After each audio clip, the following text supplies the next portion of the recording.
Hare Krishna devotees, Dandavat Pranam. Welcome to Nityam Bhagavata Sevaya. Today we are very glad and pleased to have the association of His Grace Prasannatma Balaram Prabhu, who will be sharing the nectar from Srimad Bhagavatam, Canto number 5, chapter number 26, Loka number 3 to 5. Prabhuji, over to you, Prabhu.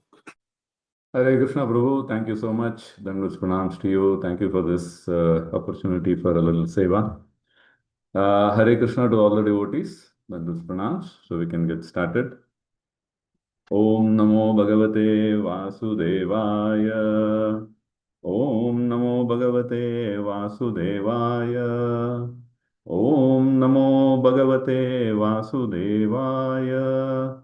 Narayanam Namaskritya Naram Chaiva Narotamam Devim Saraswatam Vyasam Tato Jaya Mudirayet Nashtaprayeshu Abadheshu Nityam Bhagavata Sevaya Bhagavati Uttama Shloke Bhaktir Bhavati Naishtaki Mukam Karoti Vachalam Pangum Langayate Girim Yatkripātamaham Vande Shri Guru Dinatarinam Paramananda Madhavam Shri Chaitanya Ishwaram.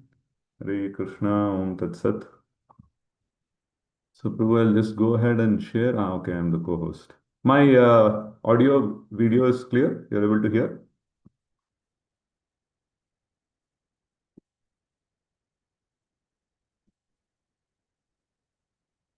Okay, so I'll take it as an S. You all are able to see the screen? Yes, Prabhu. Yeah, thank you. So, like Prabhu said, 5th canto, 26th chapter, verses 3, 4, and 5. These are the three verses that we'll see. They are in the prose form. I'll just read the verse and then we will read the meaning and then we'll continue that way. Verse number 3.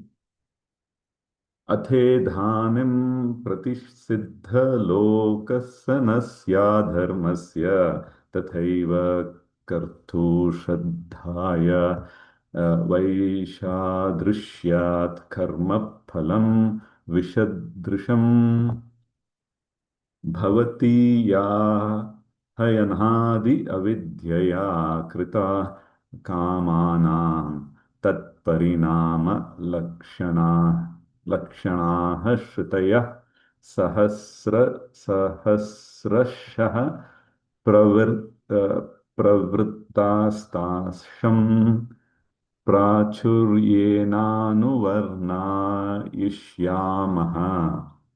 So that was verse number 3. The translation is like this. Just as by executing various pious activities, one achieves different positions in heavenly life, by acting impiously, one achieves different position in hellish life.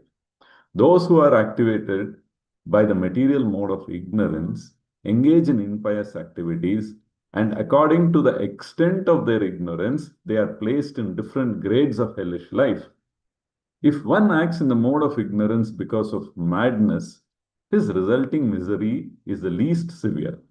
One who acts impiously but knows the distinction between pious and impious activities is placed in a hell of intermediate severity.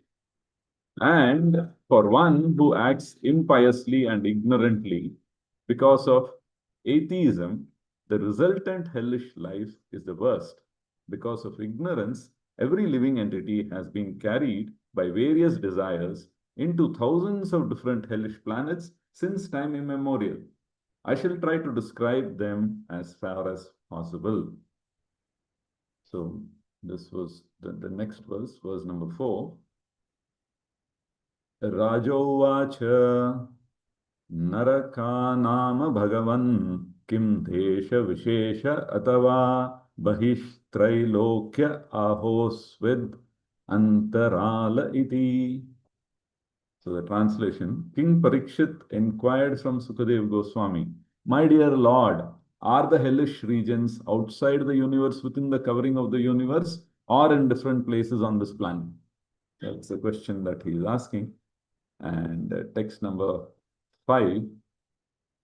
Rishurvacha Antarala eva tri jagatyastu dishi dakshinasyam adhasthat bhumer uparishthak cha jalad yasyam Agnishvathadaya Tritrigana Dishi Svanam Gotranam Paramena Samadhina Satya Evashisha Ashasana Nivasanti.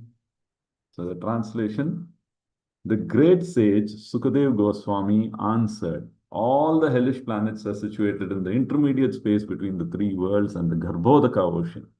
They lie on the southern side of the universe beneath Bhumandala and slightly above the water of the Garbhodaka ocean. Pitruloka is also located in this region between the Garbhodaka ocean and the lower planetary systems. All the residents of Pitruloka, headed by Agnishvata, meditate in great samadhi on the Supreme Personality of Godhead and always wish their families well. In the purport, Prabhupada is saying, as previously explained, below our planetary system are 7 lower planetary systems, the lowest of which is called Patal Loka. Beneath Patal Loka are other planets known as Naraka Loka, or the hellish planets. At the bottom of the universe lies the Garbhodaka ocean. Therefore, the hellish planets lie between Patala Loka and Garbhodaka ocean. So these are the 3 verses that we will see for today.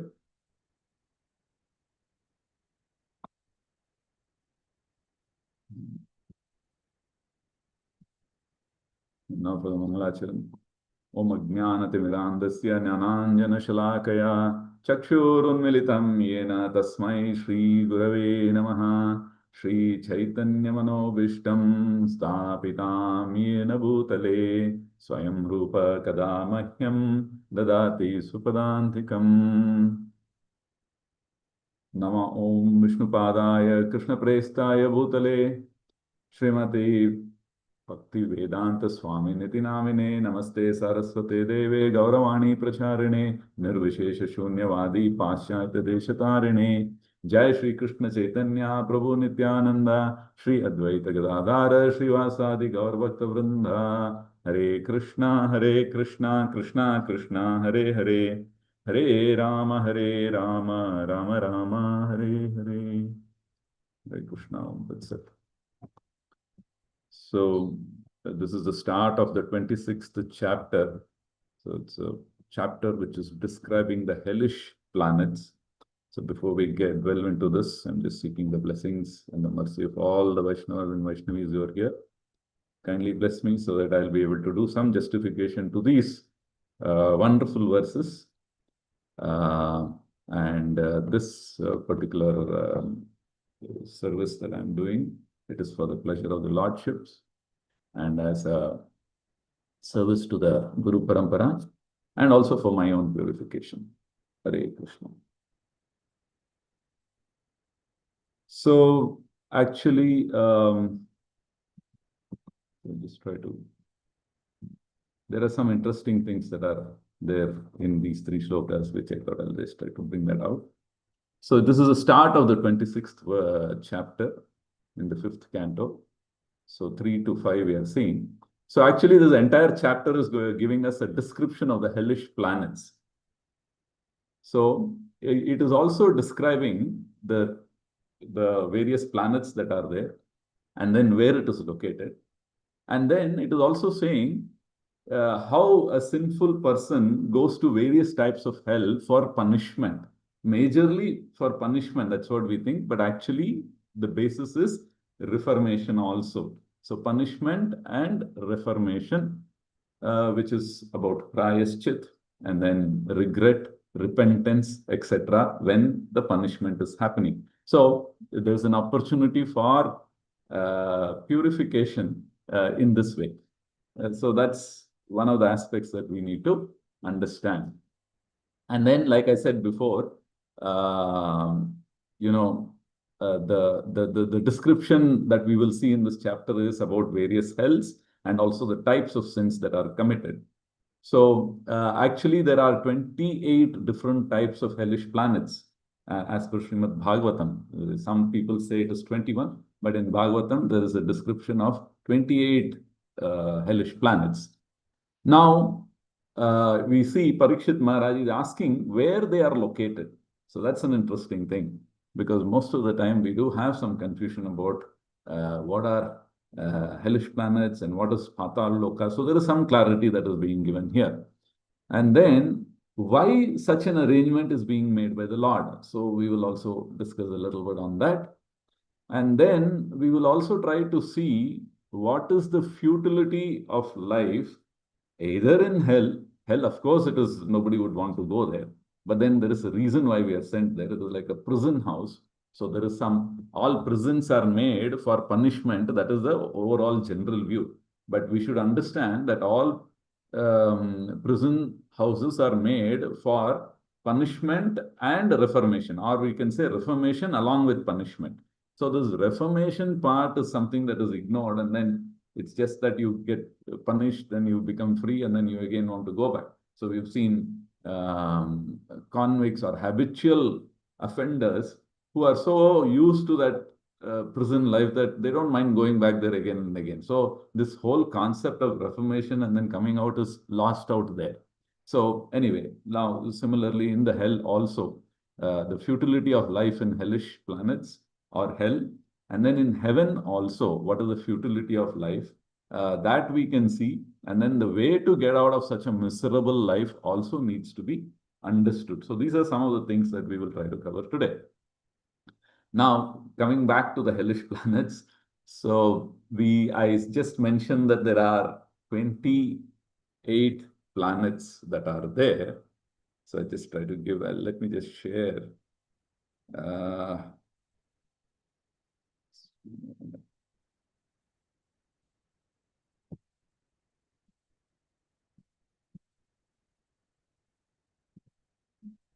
Just let me know if you're able to see the screen.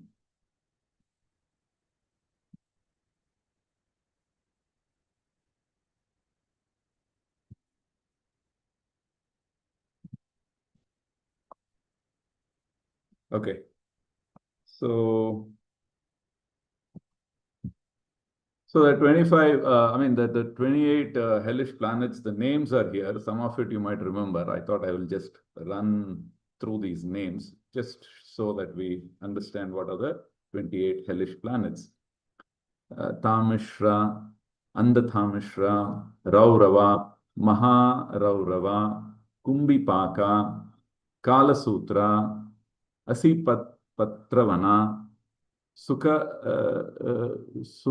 Sukaramukha, Andakupa, Krimi Bhojana, Sandhamsha, Taptasurmi, Vajra Kantaka, Shalmali, Vaitarani, Puyoda, Pranarodha, Vishasana, Lalabhaksha, Sarameyadhana, Avichi, Ayapana, Sharakardama, Rakshogana Bhojana, Shulaprota, Dhandasukha, Avatha Nirodhana, Paryavarthana, Suchimukha. So all these planets are meant for punishing the living entities. So now we'll just try to see where they are located. So instead of, we saw the description where he mentioned how they are above the Garbhodaka ocean, but they are below the Pathala Loka. So I'll just try to capture a particular slide from the recent class that we all attended by His Grace Pavaneshwar Prabhu. So I have this here. So we know this is our Brahmanda, Anda. So there's this particular thing which is like an egg-shaped universe of ours. And we know that inside that, when creation was taking place, it was filled with, half filled with, or maybe half or little less than half filled with the Garbhodaka ocean water. This water was what it was filled with. And then Garbhodaka Sai Vishnu actually manifests inside this Brahmanda, and then he is lying on this particular Garbhodaka ocean. And when he is lying down, and then from his navel springs a lotus flower. Stem and then the flower. So we know this particular thing. So now here is a pictorial description of the various positions of all the creation that the Lord has done. So starting from the planetary, the upper planetary systems, then the middle, and then the lower planetary systems. So now, and then below that is where Garbhodaka Sai Vishnu is lying down. So you can see this in the picture. And from his navel, there is this lotus stem that is sprouting, and then the lotus flower is there. Now, just for records, we know that Brahmaji, who is in charge of this particular Brahmanda, he was born on the lotus flower. So we know this. And then we saw how he didn't know where he was. And then he went down through the stem trying to find out his location or his identity, and then he was not able to do that. Then he comes up, and then the word tapa he hears, and then he begins to meditate, so on and so forth. That's with respect to the creation. Just to help us connect, I'm just mentioning that. So now there are these upper, lower, and the middle planetary systems. That is a broad classification that we have. So now in that, there are 7 upper planetary systems, then there are 7 lower planetary systems, which we are aware of. And we are in the Bhumandala, which is in this form, this green-shaped disk, what is there, a thick disk is what is shown here, is the Bhumandala. And now Bhumandala, again, what it comprises of, I'll just give you, but this class is not about that, so we'll not go into depth of that. But this is just to give an idea. So now, this Bhumandala is where our Bharatavarsha is there. So, and there is this particular thickness of this Bhumandala, which actually houses the 7 lower planetary systems. You see these lines here? These are the lines which are representing those planets, one below the other. Sorry, excuse me. So what are they? The lower planetary systems. Some of you might know the names: Atala, Vitala, Sutala, Talatala, Mahatala, Rasatala, and Pathala. So there is this mention of Pathal Loka, which is the lowermost of the lower planetary system, or Pathal Loka. So they are not hellish planets. They are lower planetary systems. So where there is life, and then the quality of life there is, sometimes you would have heard that the lower planets also as good as the higher planetary systems in terms of enjoyment, in terms of certain powers that they have, etc. etc. So they are referring to this particular thing: Atala, Vitala, Sutala, and up to Patala. So these are the 7 lower planetary systems. And then you have the top planetary systems, which you all know: Bhu, Bhuvaswar, Mahaloka, Janaloka, Tapaloka, Satyaloka. So this Satyaloka is where Lord Brahma is residing. And this is how then the upper heavenly planets and the lower planets, and then the plane where we are, which is the Bhumandala, is also there in the middle. Now where is this Patal Loka? Where is this hell planet that you can see here? This is the expansion of that particular Bhumandala that we saw there in the green color that we saw. This is the expansion of that. So where we said 1, 2, 3, 4, 5, 6, 7, after Patala, then just below that is the hellish planets. Now, how many hellish planets are there? There are 28 of them. And we saw those names. Now, there are other information here. That's because it was taken from another discussion. So we will not go into those details.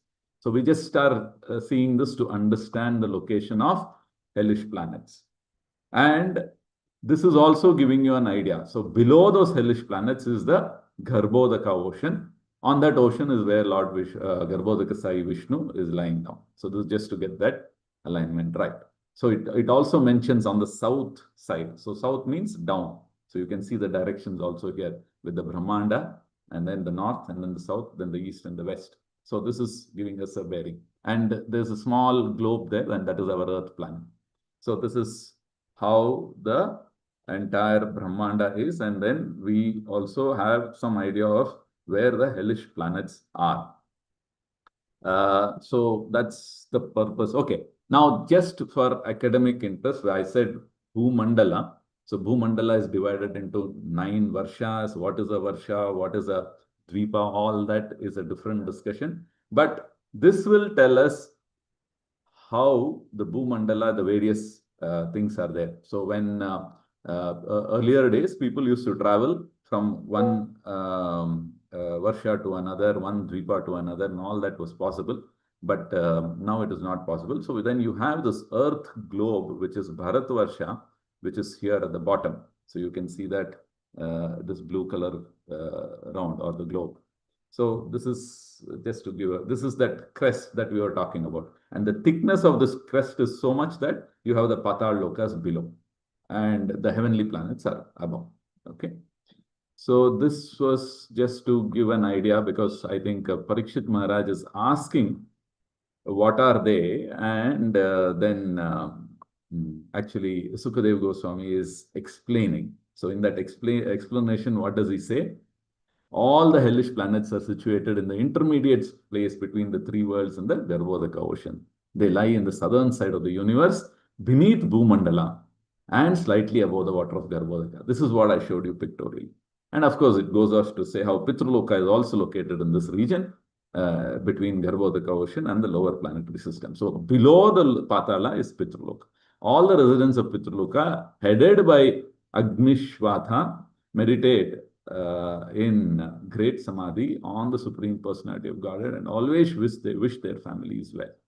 So that's the connection that we have for Pitraloka and trying to please the Pitrus.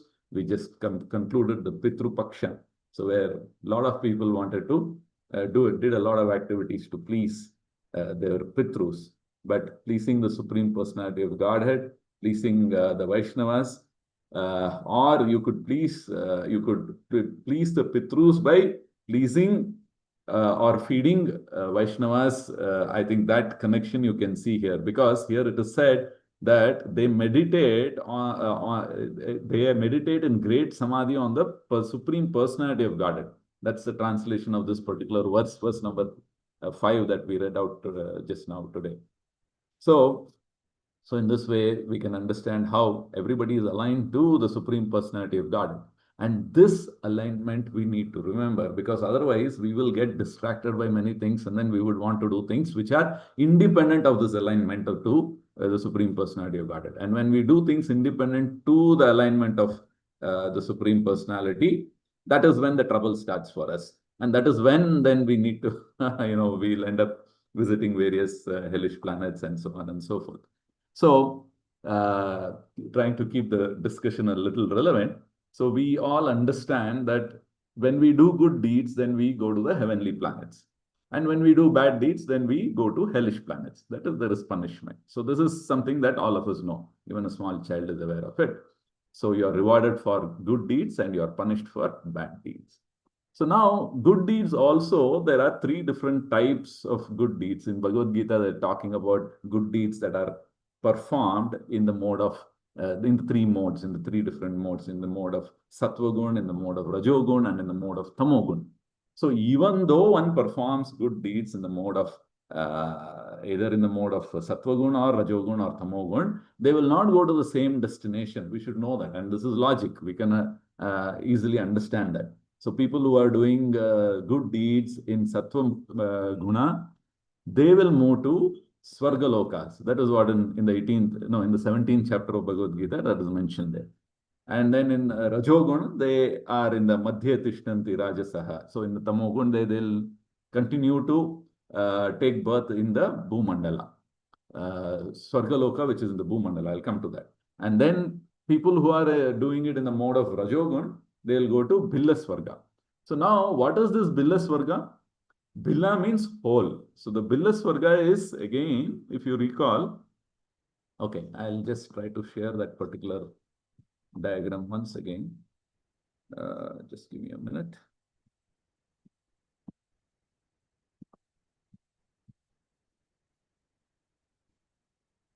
Okay, there you go.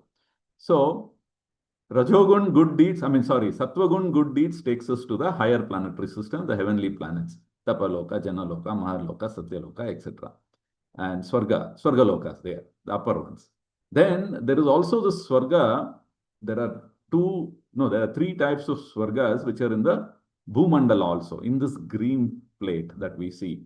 So anybody who's doing good deeds in Rajogun will end up in better birth on this Bhumandala only.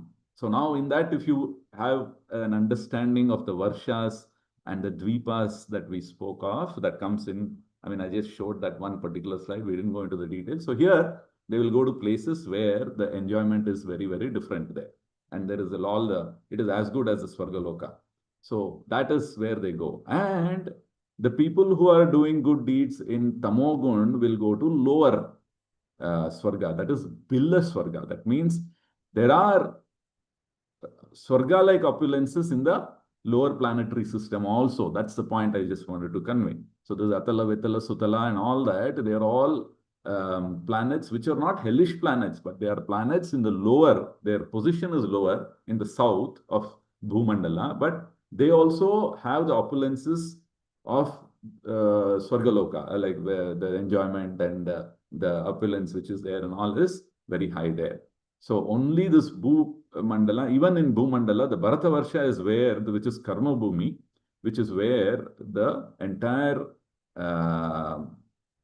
arrangement is very different and the outcome is also different. So that is why we need to be aware of our Brahmanda and the various types of life that is there in the various heavenly planets, hellish planets, and lower planetary system, upper planetary system, and then the Bhumandala. So, okay. So that's so much for having an idea or a view of what Bhagavatam is trying to say with respect to the various creations that are there. And we know why these creations are there. So good deeds, heavenly planets, bad deeds, hellish planets. Now, hellish planets, we all have an idea of what happens there. Now, let's come back to where we are, which is Bharatavarsha. So, Bharatavarsha, we have materialistic persons because this is Karma Bhumi. And then in this particular land, what is the disposition of people? Generally, people don't accept God at all. And then even if people who accept God, the so-called pious people, also have some wrong understanding or interpretation of the various instructions that are there. So now let us take a look at that particular category of people who accept Krishna or accept any supreme being, like there is somebody who is supreme. So trying to accepting that. That means they are not atheistic, but they are theist people. But then they don't surrender. So what are the excuses that they will give generally? They will say, I will surrender when he wants me to. That is when the Lord wants me to. God willing, they'll say. In some religion, this inshallah is used, which means that God willing or God desiring. So it's a very good excuse that people use. People who have interacted there, especially in the Middle East, they will be able to relate to this. Where if they don't want to commit on anything, they will just say, inshallah, let's see, God willing. So try to involve God in everything. So God willing, I will surrender. That's another excuse that people give. Or they'll say, he should give me instructions to surrender. I know that kind of thing. That's the kind of disposition of certain categories of people that we have here, who are very pious also. And then they'll say that he will save me. If he wants me, he will save me.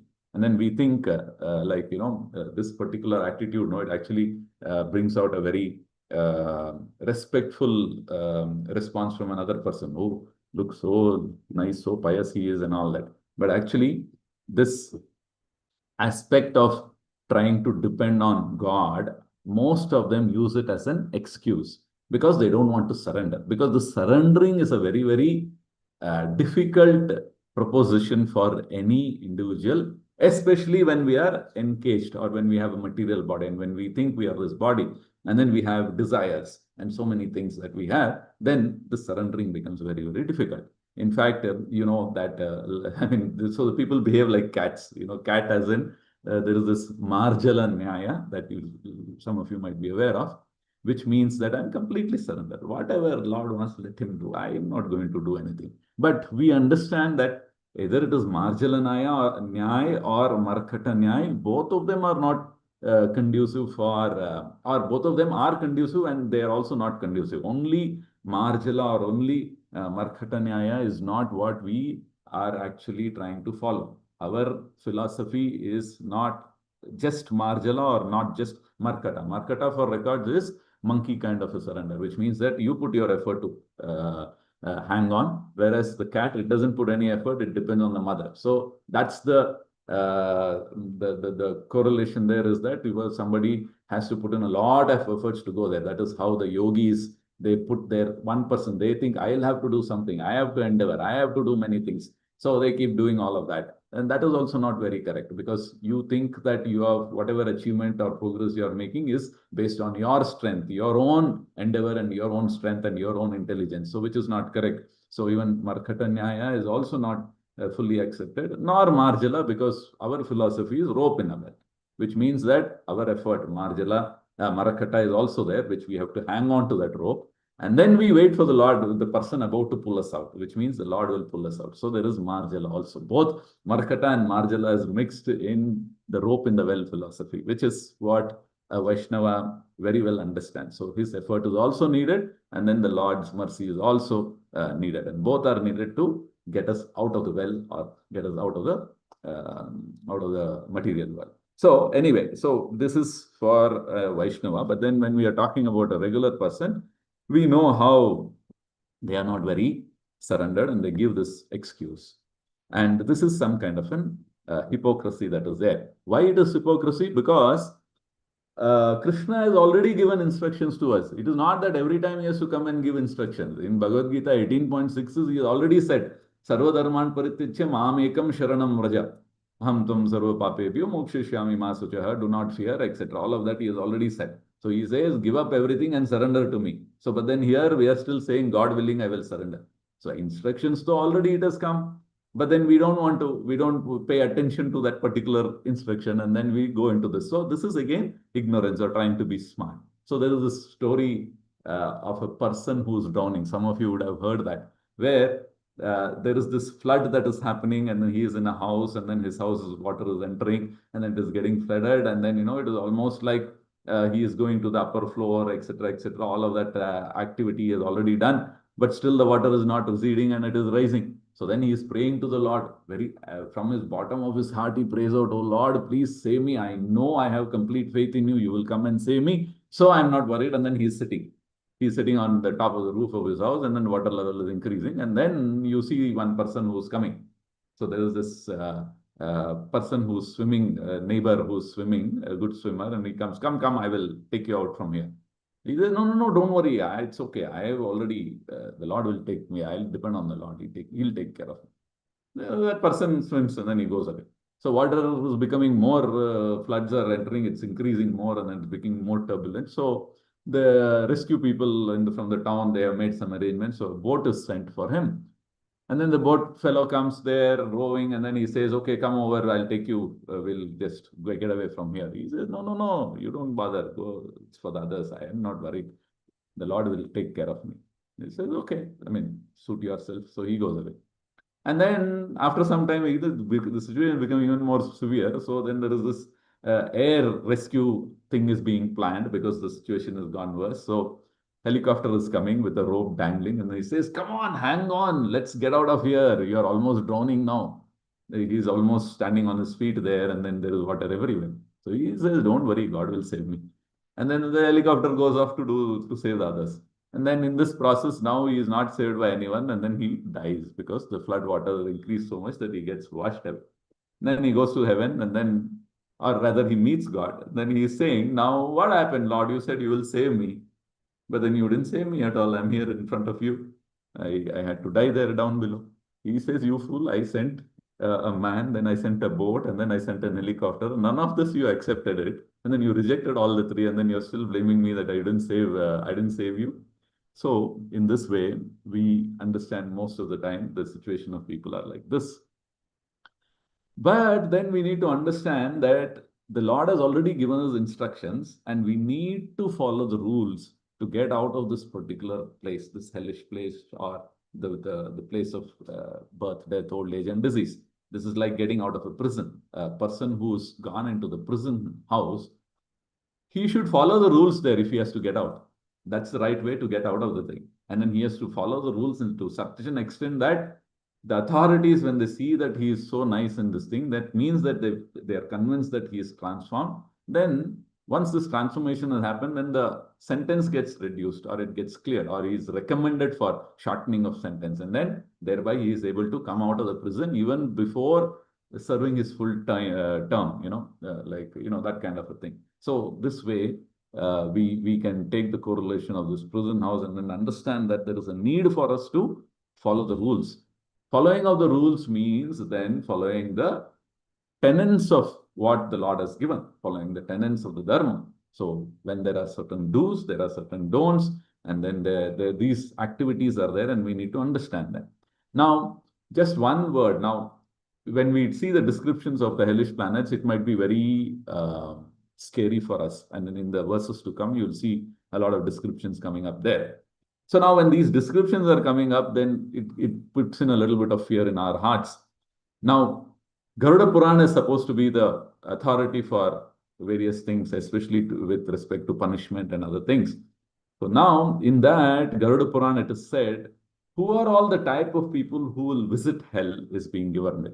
They are the people who are greedy, who always want more and more. If somebody is having that kind of a predisposition, then things are going to be very difficult for them. They will have to visit hell. That means they are very selfish. Then they want something for themselves. I am the Lord of everything that I see, kind of an attitude. They want more power. They are given a certain power. They want more. That more also is given. They want even more. And then they move to that stage and they want even more. So there is no stopping for them. That is that greed aspect. They are not satisfied with what they have. Such people visit hell, it is said. And who are the people who don't visit hell? They are the people who are self-satisfied. Then who serves Brahmanas and Vaishnavas. And then who don't have any dirt in their heart. There is no Arshad Vargas. There is no Kama, Krodha, Lobha, Moha, Mada, Matsarya. These things are not there in them. It's all clear.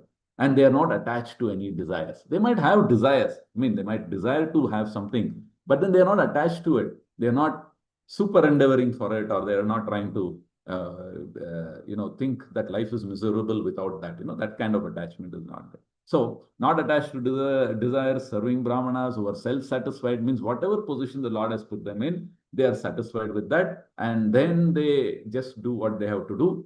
That is what will ensure that they don't go to the planet, to hell. They don't visit hell. This is what Garuda Puran says. And so now it brings us to the next aspect, which is, what is it that I need to do? And what is it that I should not be doing? So we'll try to dwell a little bit on that in the next 10 minutes, and then we can conclude. So actually what happens, we should understand that nobody is planning for death in this world. And no human being, including devotees, practicing devotees, whatever you want to call. So nobody plans for death. Even the most intelligent of the people, they don't plan for death.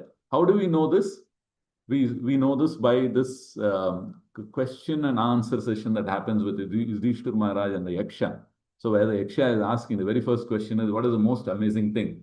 And then he says the most amazing thing is they see people dying everywhere, all around them. Their friends are dying, their relatives are dying, their children are dying, whatever, all of that. But then they go about acting as though death is not going to come to them. They plan, like always, long-term planning. So you will see 70, 80-year-old person also having some big long-term plans and trying to execute them and all that. So this is a very amazing thing, and this is the way the material world is. Nobody plans, but an intelligent person should plan. What does Bhagavad Gita say? What is Krishna is saying? Let's try to understand that in some verses of Bhagavad Gita. Thereby, then it'll give us an idea of what is being told. So there are two things that we need to understand from Bhagavad Gita. So one is, there is one particular verse where it says, night for an yogi, night is day, and then for another person, It is day is day and night is night, but for an yogi, the night is day and day is night. It's 2.69. This is a very wonderful verse, and then we can begin our understanding from here. It goes like this. 2.69 says, Ya nisha sarva bhutanam tasyam jagrati samyami yasyam jagrati bhutani shanisha pashyato munehe. So for a muni, for an introspective sage, what is night for all others is the time of awakening for the self-control, and the time of awakening for all beings is night for the introspective sage. So this is the translation Prabhupada is giving for this. And then Prabhupada in his purport there, he says that there are two classes of intelligent men. One is intelligent in material activities for sense gratification, and the other is the introspective and who's awake to the cultivation of self-realization. He wants to realize himself. So the activities of such a person who's called as an introspective sage or a muni, a thoughtful man, so the activities that he performs are night for the persons materially absorbed. So they don't, what is night for materially absorbed means they sleep off. They don't take any interest. They don't respond to the activities, seeing the activities. It doesn't ring a bell or it doesn't awaken them. They continue to do what they are doing materialistically. So they are not bothered about it. So that's what is night for the materialistic person, which means that he is sleeping or his intelligence is sleeping. He doesn't want to learn anything from that. Whereas for an introspective sage, whatever activity he does, that is his day, and material person remains asleep in such a night due to their ignorance of self-realization. They don't want to get into that self-realization bracket, so they continue to sleep. But an introspective sage or a muni remains alert in the night of the materialistic men. So night of the materialistic men means they are continuing their activity in the mode of sleep only, which means that materialistically they are very active. For that time, then he remains alert. And then the sage feels that he should not get into that. So he is being very careful. So he is alert. And then he is also saying that the sage feels there is some transcendental pleasure in the activities. Being asleep to self-realization, the person dreams, that is the materialistic person dreams of varieties of sense pleasures, feeling sometimes happy and sometimes distressed in a sleeping condition. But the introspective man is always indifferent to materialistic happiness and distress, and he goes on with his self-realization activities undisturbed by material reactions. So this gives us a clue on how we should look at the material world, and then how we should get into the plane of an introspective sage, or try to analyze things, try to understand the activities that are happening around us, and that the activities that we are doing ourselves, and then see where it is going to take us. Is this going to get us to heaven? Is this going to get us to hell? Hell, of course, nobody wants. And heaven also we don't want. And in heaven, there are three types of heaven we just saw. One in the mode of Sattvagun, Rajogun, Tamogun. In whatever mode we do, any good deed that you perform, it's going to give us results. So we'll have to refrain from that also. Refrain or be aware of what it is. So then that brings us to the next thing, which is in the fourth chapter of Bhagavad Gita. Krishna is talking about various aspects. I think right from 15 to shloka onwards up to the 18th shloka, he talks about various aspects. We'll just try to see that. So what is Krishna saying there? Excuse me. So Krishna actually, okay, for our discussion, we can just look at this verse number 17. So karmano hi api bodhavyam cha vikarmanaha akarmanascha bodhavyam gahana karmano gatihi, which means that the intricacies of action are very hard to understand. Therefore, one should know properly what is action, what is forbidden action, and what is inaction. So this is the platform where we will have to come to. So we will have to use the intelligence given by the Lord and introspect, and then get to this point of where we understand clearly what is action, what is inaction, and what is forbidden action. So once we know that, then we are in safe ground. How it is? Prabhupada, there is a nice, interesting conversation between Prabhupada and his disciples, which I will try to quote from that, and then we can just try to understand a little bit more. So in that discussion, Prabhupada is saying, he says Krishna consciousness does not mean being lazy, but he says we will not indulge. So there is activity, but we will not indulge. Then he takes the example of Arjuna. Prabhupada says, just like Arjuna, that means this Bhagavad Gita was taught to Arjuna, Prabhupada is saying. He wanted to actually retire. What Arjuna wanted, he said, Krishna, why you are engaging me in all this battlefield? Let me retire. But then Krishna does not allow him to retire. And then to understand his position, that is our requirement. We have to understand his position. Retirement, how we can retire, Prabhupada is saying. You cannot retire. So long as you have got a body, you have to work. But if you do work, then you have to either beg, or you have to borrow, or you have to steal. Whatever it is, you have to do all three, which means that good, bad, or whatever activity you do. So you will have to keep doing activities. You cannot retire. So there is no question of retirement. Retire means to retire from all foolish activities and engage yourself in real activities. So retire is a negative side. But unless you go on to the positive side, then you cannot retire. You will have to come back, which means that you will have to come back to this material world. So Prabhupada is explaining, saying that there is no retirement. There is no abstaining from work. That is retirement. You will have to work.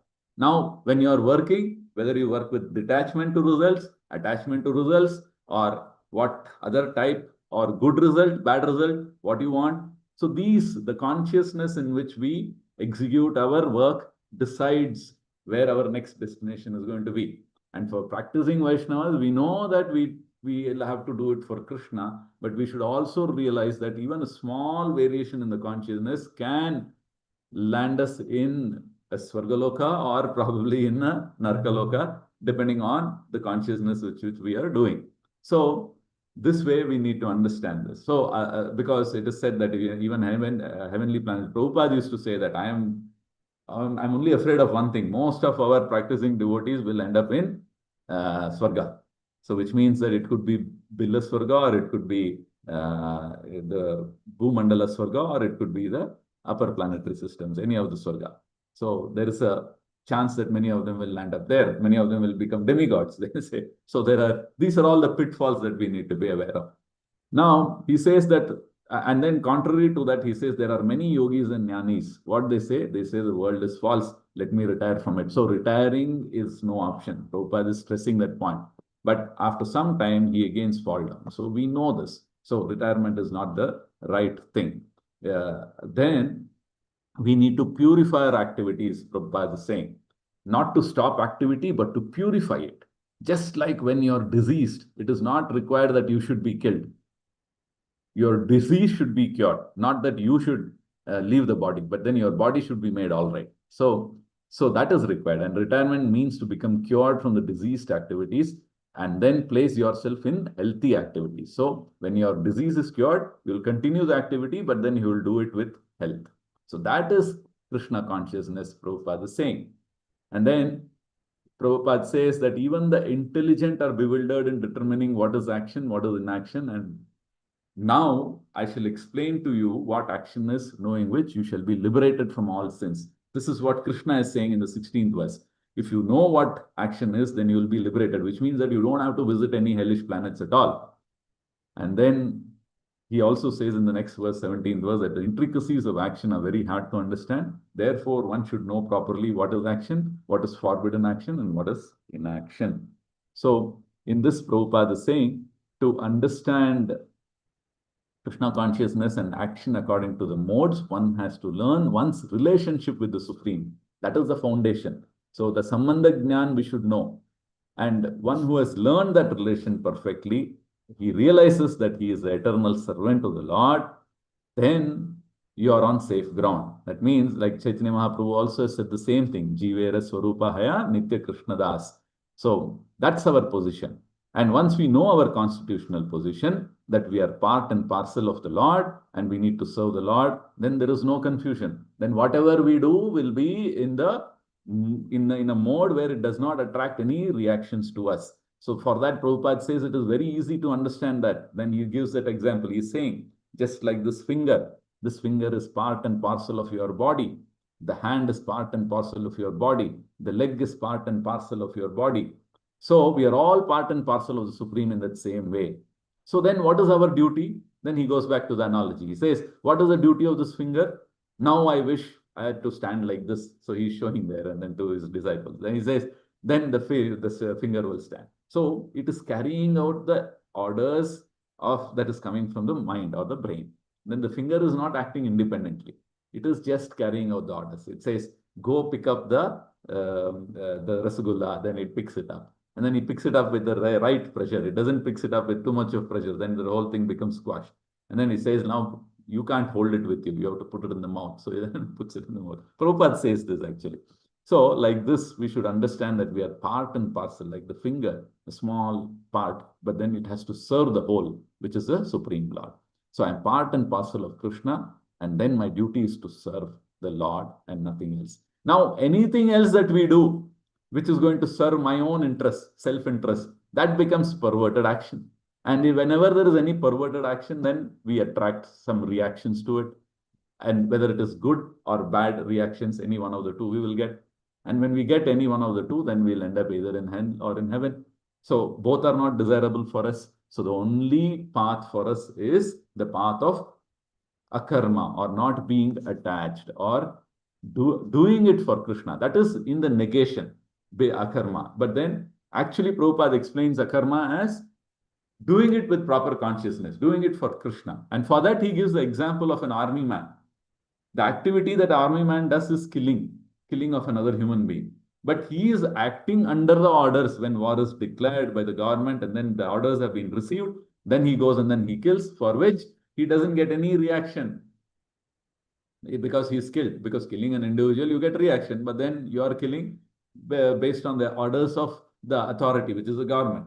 So there is no reaction. That is what better example is there other than the Mahabharata war, where Arjuna was killing, even though he was committing the act of fighting and killing warriors in the war, he was actually doing it for Krishna, so he did not get any reactions. Whereas all the others who were there, they were not in that consciousness, so they ended up in heaven based on the scriptures, whatever. They saw Krishna in front and then they were dying, and then so, or they did their duty, so they were in the war itself, so which means that they were getting higher birth, and so on and so forth. So in this way, we can see how there is a very subtle difference between what are consciousness of Arjuna and consciousness of the other people. The other people wanted to win the war for their own gain, whereas Arjuna wanted to win the war or defeat the enemy for the sake of Krishna, because Krishna had ordered him, so he was carrying out the orders of Krishna. So that is where the whole aspect is.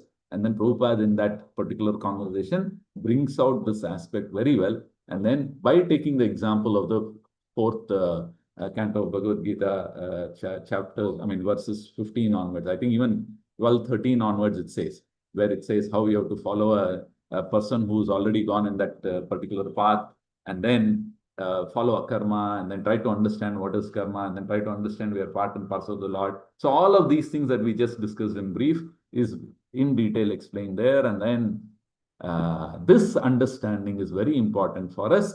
If we don't have this understanding, then we will do activities which will keep adding to our karma account, which it could be good or bad. And then of course bad then you go straight to hellish planets, which is not at all acceptable for anybody. And even for a practicing Vaishnava, even heaven is also not acceptable, because he knows that he'll have to come back again. So that's the import of the descriptions of hellish planets. So if we have to avoid hell, then we'll have to understand what is action and inaction, and also bad action and good action. And we should also know where each one is going to take us. And this is what I just tried to cover here. So just to conclude, and just try to say,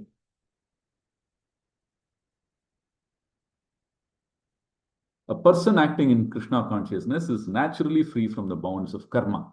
His activities are all performed for Krishna, and therefore he does not enjoy or suffer any of the effects of work. Consequently, he is intelligent in human society, even though he is engaged in all sorts of activities for Krishna. So that's the underlying word. Akarma means without reaction to work. But impersonalists ceases fruitive activities out of fear. So that the resultant action may not be a stumbling block on the path of self-realization. So for they want self-realization and they see that ceasing all fruitive activities out of fear because they don't want the results of that. But the personalists know rightly his position as the eternal servitor of the Supreme Personality Godhead. So remember the finger and then how the finger is part and parcel of the body. So it just obeys the orders or it works for the body, the whole of the body. So therefore, he engages himself in the activities of Krishna consciousness because serving the Lord is important. Nitya Krishna Das. So because everything is done for Krishna, he enjoys only the transcendental happiness in the discharge of this service. So those who are engaged in this process are known to be without desire for personal sense gratification because they know that they are part and parcel of the Lord. And so the personal, they are not this body and they are connected to the Lord. So when they know they are not this body, they are not desiring or craving for personal sense gratification. So they're not attached to the sense gratification. The sense of eternal servitorship to Krishna overtakes or it predominates all the other sense requirements or sense perceptions. And so one becomes immune to all sorts of reactionary elements of work. So this is what I just wanted to share. I'll stop here. If there are any comments or questions anybody has, you can go ahead. So what we discussed, we saw the hellish planets, the position, the location, and also we saw the path of not landing in hell, which is serving the Lord. And what better example we have other than, what's his name, our Ajamila. So we know how by just taking the Lord's name, which is serving the Lord, which is devotional activity, bhakti, Shravanam, Kirtanam, one of the aspects of bhakti, which is he just took the Lord's name. Even though he took it inappropriately, he still got the benefit. So bhakti marg is so powerful that it can actually burn up all the other things that are there and then keep us in the transcendental happiness or ananda, or it will take us to Satchit and Ananda, not to intermediate pleasures. Okay. So on that note, I'll stop here. So yeah, please go ahead if there are any comments or any questions. Hare Krishna, thank you so much. Hare Krishna, Dandavat Pranam Prabhu. This is Ashokatma Vasudev Das. Very nice class, Prabhu. So it is again, rebrushing the class what we have heard last week. Thank you very much, Prabhu. Prabhu, I have one question. We have law of karma. Law of karma, what all that we are going to undergo sufferings or enjoyments or whatever it is based on the law of karma. Yes. So when Jivatma, which is taken birth on this Bhumandala, which has to undergo this sufferings, then why again we have to go to Narakas after we leave the body? As a subtle body, why we have to go to Narakas? There yeah, as you said, Prabhu, we not only have a punishment, but also transformation. So once we transform and come again on this Bhumandala, maybe rebirth. So where is the question of law of karma applies and why we need to suffer? Can you throw some light on this? See, Prabhu, actually what I've heard is that the karma means it is reactions, not activity, it is reactions of the work, so that we all understand that. And these, we go to the hellish planets, we are made to go through so that there is some reformation that happens and then we come back. Now, all the karma is not, see, it is not like you are completely free. Otherwise, we will not be. There are some desires that are still there. So you will have to take birth. So if all your karma is finished, then that means that you are towards liberation. Then from hell, then you should go directly to heaven. But then there are certain desires are still there for that particular entity. So those desires, that attachment is also strong. So it is given another chance to go and then fulfill. And then when in the course of fulfilling it, you forget all these things and then you make some fresh stock of, reactionary work you do. And thereby then you incur those. And then you will again have to get punished for that. It is like a habitual sinful person, no? He is not coming out with reformation. That's what I said. We think it is only punishment. It's over. Now I can again go back and then do whatever I want. You take that example of a habitual offender who keeps going to the jail every time. He knows it's difficult, he'll be punished, he'll be beaten, he'll be caned, or whatever happens in the jail. But then still, he is so used to that punishment. He says, "Ah, that's okay," because reformation is not in his mind. He doesn't think of a world beyond this in and out thing. He just thinks that if you tell him that you can have a place where it's like this, then give him that particular knowledge, then slowly some repentance will happen and some realization will set in, and then he wants to not go back. So we are also like that, where we keep committing offenses and then we keep visiting and visiting again and again. Then we get reformed, and then, or rather, we get. It's not reformation; it's actually the the punishment is there. You serve a term and then you come out, but then you may or may not be reformed. Correct, na?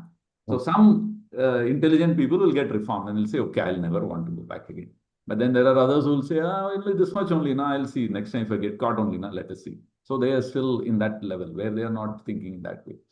So you end up with those sufferings. And then there are all sufferings are not so severe that you'll have to go through hell.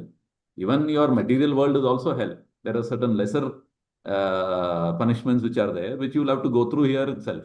And then the most severe ones are the ones where you go there. And then those are listed out there. When you look at those 28 and then the reasons why all those are happening, then we think only those are say hell, sins. But there are lower sins also, no, for which the punishment is lower. So it says in that purport that we read, or this translation we read, I think it was to a third verse, it says that a person who is in madness does it, he gets a little lesser scale. The scale of punishment is less for him. A person who is than a person who's doing it, who's aware of pious and impious, and then he's ending up doing it, then it is little higher, little more severe the punishment is. And the most severe is for somebody who is an atheist, who doesn't believe, and then he is just doing it like in a non-fearful way. He just commits it very boldly. Such people will be punished the most. So various grades are there, various gradations are there. We are just discussing the planet and then where it is located. More will come, and I'm sure we will be able to understand that even more better. So this is what I will say as of now, Prabhu. But it's a good question, why there is suffering in this world. The whole suffering is there so that we realize that this is not the place. This is a place of temporariness and dukhalayam and ashashvatam. So this place is not for us, and then we will have to connect, like that finger example. So we are part and parcel of the Lord, connect to the Lord, even though we are here, then still connect to the Lord and then serve the Lord. And that way then we experience all those happiness that is there, and that all the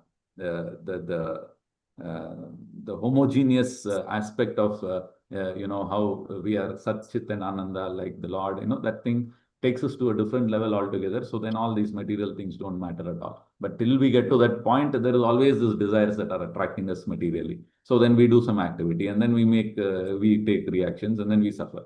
So this is ongoing. Hell and all is like a big thing. Like the warnings are there. Sometimes you are punished, sometimes you are jailed. So like that, the severity. So visiting the hell is the most severe. Thank you, Prabhu. Thank you very much. Hare Krishna, Prabhu. Dandavad Pranam. Very nice lecture, and following Prabhuji's talks, it was very nice. We could understand. Prabhu, then they say 7 upper lokas, 7 lower lokas. These things are clear. Atal, Vital, Sutal, 7 comes. But Bhuloka is a part of the upper lokas, Prabhu, or if you take it as middle loka, then we have only 6 upper lokas. Yeah, I know that. There is a gap there. I've not understood that. I'm not very sure. But they say 7 upper, 7 lower. That 7 upper and lower, that 7 is including Bhuloka, Bhumandala, Bhuloka. So it's a little confusion is there. But anyway, we know they are there. So I don't have an answer. Can you just explain? If anybody is aware of it, they want to clarify, they can clarify. Yeah. Marjala Nyaya and Markata Nyaya. Just briefly, can you tell? See, Mataji, there is this thing about Marjala is the cat philosophy, which is Marjala means cat, which is like you cling, the baby kitten doesn't do any effort. It is picked up by the mother cat and then taken to safety and all that. There is no danger and anything. It doesn't do any work, endeavor. It depends on the mother. So that is complete dependency. Then the other one is the monkey, that is Marakatan Nyaya, which is the Yeah. mother doesn't do anything. The means it is the onus is on the baby monkey to cling on to the mother to be safe. So the effort is 100% by the baby monkey to cling on. It has to catch on to the mother. Then it is safe. It moves around. It is taken out wherever it has to go. If it leaves, then it is difficult. Yes. But the cat, no, it doesn't make any effort. It is with its eyes closed. It is just sitting. And the mother only catches it by its mouth and then takes it to wherever it has to be taken out of danger or whatever. So this is the two types of nyaya, and then there are two types of attitudes which are there, which is about the Marakata is like the yogi who puts too much of this thing on his own endeavor, too much of importance for his endeavor, and then tries to cling on. He says, I have to do my effort, and whatever little progress he is making, he attribute that to his effort, which is not correct, because that is against the philosophy, the Lord, the mercy and all of that. And then at the same time, not doing any effort is also not correct fully, because you can't just keep quiet, like that example of that fellow who was drowning, where he should have actually accepted that help, and then he should have seen that as the help coming arranged by the Lord. That full knowledge was not there. He thought Lord means Lord himself will come and save me. Or these people are not, whoever has come is not, he doesn't have the intelligence to realize that, okay, there is Paramatma in him, and then he has to, this way he's been directed towards me, and now I'll take his help, and then, but then I'll thank him and also thank Paramatma for getting me out of this. So he didn't view it like that. So he thought God means God will come. So that's not okay, right? So these two philosophies are not, both are accepted by us. It has to be taken in together, which is rope in a well, I was saying. And that aligns to our Vaishnava mercy and endeavor and Kripa Siddhi, all of that, it aligns so well. So we need to be aware of that. That's all. And that we can't take that God willing, it will happen. Agar if God wants me, then maybe he doesn't want me. These are all excuses. So I'm just trying to say that to understand how a material person, or even sometimes we also behave like that. But Prabhu, many a time we put in our effort, but something it doesn't work out. Then we think we need the mercy of the Lord, no Prabhu. Correct. Yes. So you cling on to the rope, you are pulled halfway, or you're not pulled, or it took some time for you to pull, but your job is to cling on to the rope and give a tug and say, I'm ready. That's all. Then you will be pulled up anyway, right? Then you're dependent on the people on top, right? Let's say you're in a well. So take that same example. So your duty is to cling on. So you cling on. Now, whether they pull me up immediately or after 2 minutes or after 5 minutes, I don't know. Maybe there is something happening there, they know, so they'll pull you up. But then they'll pull you up, so you cling on. So there is dependency as well as your effort, which is clinging on. But when it is being pulled up, you don't cling on, then it's a problem. Then you miss it. Very true. Thank you so much for the wonderful class. Dandavad Pranam. Hare Krishna. Thank you so much. Hare Krishna Prabhu, Dandavad Pranams. Thank you for the wonderful class, Prabhu. And yesterday, we came from Balaram. We visited Gokul Dham, Prabhu. There, one Prabhu, Uddhav Prabhu, he spoke on Vedic cosmology. A little bit Nityam Bhagavata Sevaya we could hear there. And so, in continuation, Bhavaneshwar Prabhu, there also we could get some knowledge about Vedic cosmology, Prabhu. It was very wonderful, and just wanted to share. Thank you very much, Hare Krishna. Thank you. Thank you. So we can conclude today's. Yeah, There are no questions, Prabhu. Thank you, Prasannatma Balaram Prabhu, once again for the very nice class. Especially, given that we changed the sloka number just a couple of days back, and thank you, Prabhuji, for giving excellent overview and also emphasizing the special express highway given by Srila Prabhupada. And we should not take the service road, we should take the express highway. And there is a danger that, we may end up in Swargaloka if you are not taking our express highway given by Srila Prabhupada seriously. Thank you, Prabhuji. Thank you for the wonderful class. Vaishnava Pranams. I will end today's session with Vaishnava Pranams. Vancha kalpatrubhyascha kripa sindhubhyo cha patitanam pavanebhyo vaishnavebhyo namo namaha. Ananta Koti Vaishnavrinda ki jai, Srila Prabhupada ki jai, Gurudev ki jai, Grantaraj Srimad Bhagavatam ki jai, Nitai Gaur Sitanath Paramanande, Hari Hari Bol. Thank you so much. Hare Krishna Prabhu, Dandavad Pranam. Thank you. Thank you, devotees. I'll end the Zoom session now. Thank you very much. Hari Hari. Thank you so much.